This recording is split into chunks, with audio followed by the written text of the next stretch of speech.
Ce n'est pas la religion qui sauve.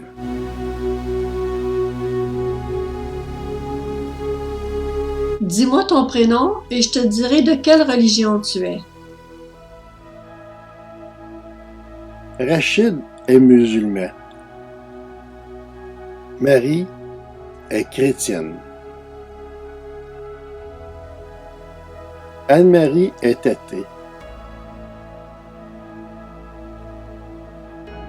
Kali est hindoue. Myriam est juive. En gros, c'est comme ça que cela fonctionne.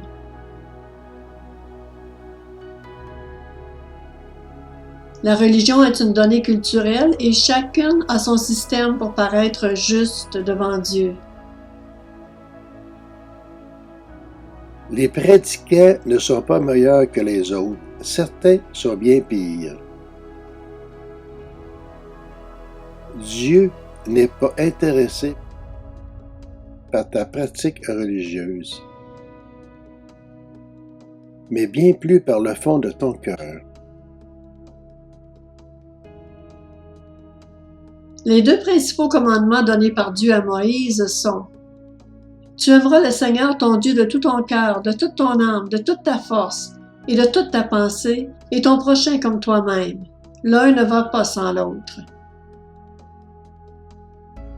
Pour pouvoir satisfaire aux deux.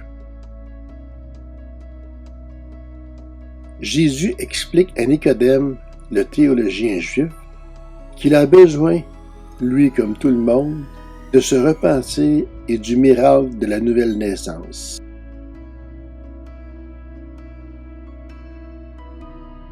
La seule façon pour nous d'entrer dans le royaume de Dieu et d'avoir l'assurance de la vie éternelle, c'est de passer par une nouvelle naissance, un miracle que seul Dieu peut faire. Jésus explique à Nicodème que pour sauver les Hébreux qui mouraient mordus par les serpents dans le désert, Dieu a ordonné à Moïse d'élever un serpent sur une perche afin que quiconque regarderait vers ce serpent soit sauvé. Ce serpent sur une perche est le symbole de la médecine. Nous aussi, nous sommes tous atteints d'une maladie mortelle, humainement incurable, pire que le sida, le péché.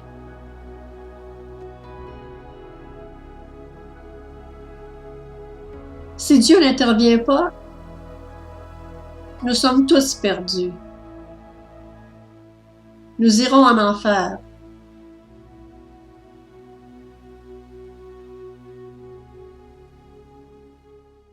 Mais Dieu est intervenu et nous a envoyé Jésus. Jésus est monté sur la croix pour expier nos péchés. Si nous nous tournons vers lui, nous sommes sauvés.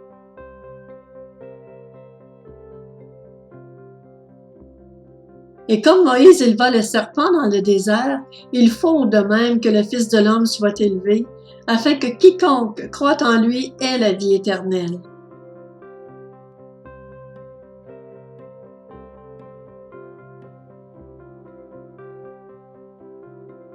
En effet, Dieu a tant aimé le monde qu'il a donné son Fils unique, afin que quiconque croit en lui ne périsse pas, mais ait la vie éternelle.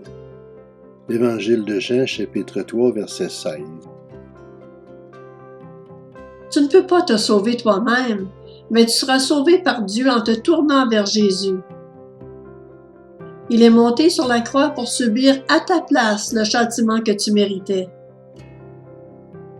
Grâce à la mort de Jésus, tes péchés sont pardonnés et tu es guéri et réconcilié avec Dieu.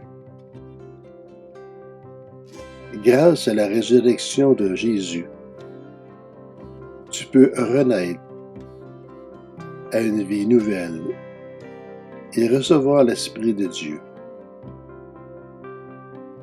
Si tu crois ce message, Seigneur Jésus, je reconnais que je suis un pécheur et que je mérite d'être condamné. Mais je crois que Dieu t'a envoyé mourir sur la croix pour me sauver. Je me repens. Je t'accepte comme mon sauveur. Je crois que Dieu t'a ressuscité des morts. Je reçois ton esprit et une vie nouvelle. Je t'accepte comme mon Seigneur. Amen. Pour croire dans le Seigneur, il serait bon que tu lises la Bible quotidiennement. Clique sur ce lien et que tu joignes une assemblée chrétienne évangélique de ta région.